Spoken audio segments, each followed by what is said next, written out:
Assalamu alaikum dear students. I am AG Saki. You are watching English with AG Saki. आज का topic इंतहाई important है और पिछले टॉपिक से रिलेटेड है, क्योंकि एक्टिव वॉइस पैसिव वॉइस बहुत इम्पोर्टेंट है और ट्रांजिटिव वर्ब और इनट्रांजिटिव वर्ब का उनके साथ बड़ा गहरा ताल्लुक है। तो आइए इस लेक्चर को पढ़ते हैं। ट्रांजिटिव वर्ब,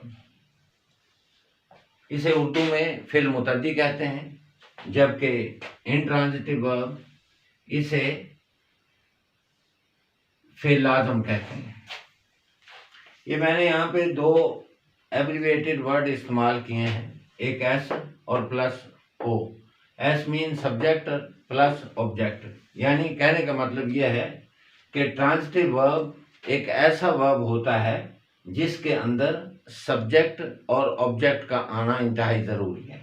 इसकी डेफिनेशन है, जो ऐसा वर्ब जो सब्जेक्ट यानी फाइल और ऑब्जेक्ट यानी मफूल दोनों को चाहे। कहने का मतलब यह है कि ट्रांजिटिव वर्ब ऐसा वर्ब होगा जिसके अंदर सब्जेक्ट और ऑब्जेक्ट का होना ज़रूरी है, जबकि इनट्रांजिटिव वर्ब, जिसे हम उर्दू में फिल लाज़िम कहते हैं, इसके अंदर सब्जेक्ट तो होता है लेकिन ऑब्जेक्ट नहीं होता। इसलिए मैंने यहाँ पे क्रॉस किया हुआ है ऑब्जेक्ट को, यानी इनट्रांजिटिव वर्ब में ऑब्जेक्ट की ज़रूरत ही पेश नहीं आती, जुमले का मफहूम अपने आप वैसे ही अदा हो जाता है। तो इसकी डेफिनेशन ये है, ऐसा वर्ब जो सिर्फ सब्जेक्ट को चाहे, यानी जिसके अंदर ऑब्जेक्ट यानी मफूल की बिल्कुल ही ज़रूरत पेश ना आए। अब अगर इसकी इंग्लिश में हम डेफिनेशन करना चाहें तो इंग्लिश में इसकी डेफिनेशन ये है, अ वर्ब, ऐसा verb that needs a direct object to complete its meaning, यानी इसके अंदर ऑब्जेक्ट का होना ज़रूरी है और सब्जेक्ट का होना भी ज़रूरी है। For example, he plays hockey. He यहाँ पे आ गया सब्जेक्ट और हॉकी ऑब्जेक्ट आ गया। दूसरी एग्जाम्पल में, शी ओपन्ड द डोर। यहाँ पे शी जो है वो सब्जेक्ट है और डोर जो है वो ऑब्जेक्ट है। थर्ड एग्जाम्पल में, आई बॉट अ बुक।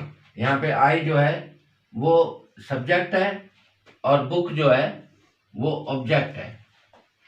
अब आगे इनट्रांजिटिव वर्ब, सेकंड नंबर पे जो इनट्रांजिटिव वर्ब है उसकी डेफिनेशन है उर्दू में, जो सिर्फ यानी सब्जेक्ट को चाहे।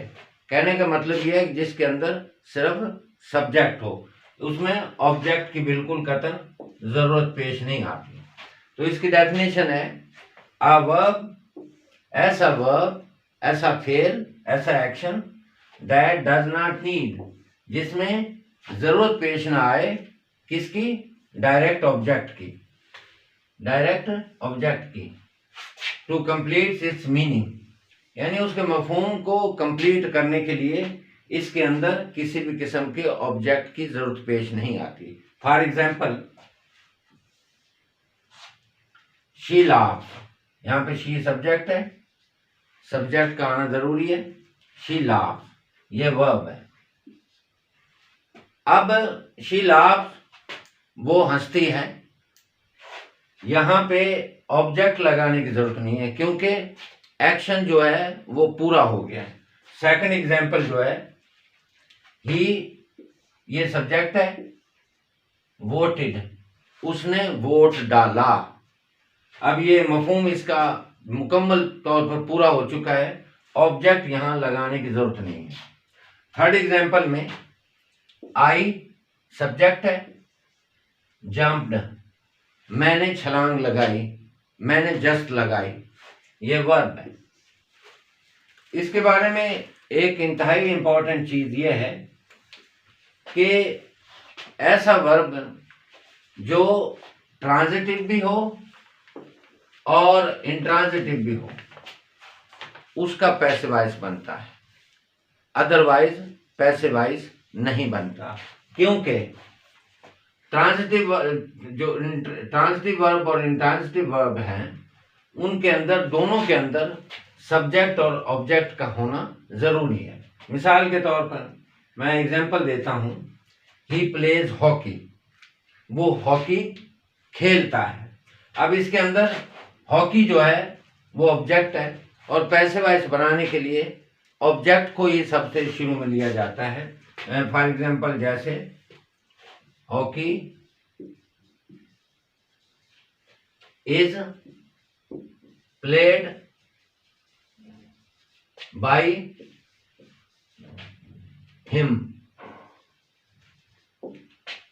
ये इसका पैसिव वॉइस हो गया क्योंकि इसके अंदर सब्जेक्ट भी मौजूद है और ऑब्जेक्ट भी मौजूद है। इसी तरह शी ओपन्ड द डोर, उसने दरवाजा खोला, the door was opened bye हर। और थर्ड एग्जांपल में I bought a book was bought by me. Passive voice के लिए एक इंतहाई अहम चीज है कि उसके अंदर हमेशा थर्ड फॉर्म आती है, चाहे फिक्रा किसी भी किस्म का हो, किसी भी टाइप का हो, किसी टेंस का हो, किसी यूसेज का हो। और एक बात और बड़ी ज़रूरी है और वो ये है कि कुछ लफ्ज़ ऐसे होते हैं जो सिर्फ ट्रांजिटिव वर्ब होते हैं, इंट्रांजिटिव नहीं होते, उनका कभी भी पैसिव वॉइस नहीं बनता। और कुछ लफ्ज़ ऐसे होते हैं जो ट्रांजिटिव भी होते हैं और इंट्रांजिटिव भी होते हैं। फॉर एग्जांपल जैसे मैं मिसाल देता हूं, यहाँ पे इग्नाइट, IGNITE, इग्नाइट, आग लगाना। अब ये अगर आप डिक्शनरी को इस्तेमाल करें और डिक्शनरी के इस्तेमाल करके उसमें देखें, सर्च करें, तो इग्नाइट जो वर्ड है ये ट्रांजिटिव वर्ब भी है और इंट्रांजिटिव वर्ब भी है। इस तरह एक और लफ्ज है राइट, लिखना। ये राइट लफ्ज जो है ये ट्रांजिटिव भी है और इंट्रांजिटिव भी है। और इस तरह एक लफ्ज और है अटेन, हासिल करना। ये ट्रांजिटिव भी है और इंट्रांजिटिव भी है। उम्मीद है आपको आज का मेरा ये लेक्चर पसंद आया होगा और अगर आपको ये मेरा लेक्चर पसंद आया हो तो बराए मेहरबानी मेरे चैनल को सब्सक्राइब करें और इससे मुताल्लिक अगर कोई क्वेश्चन हो तो कमेंट बॉक्स में अपने कमेंट लाजमी शेयर करें। Thank you.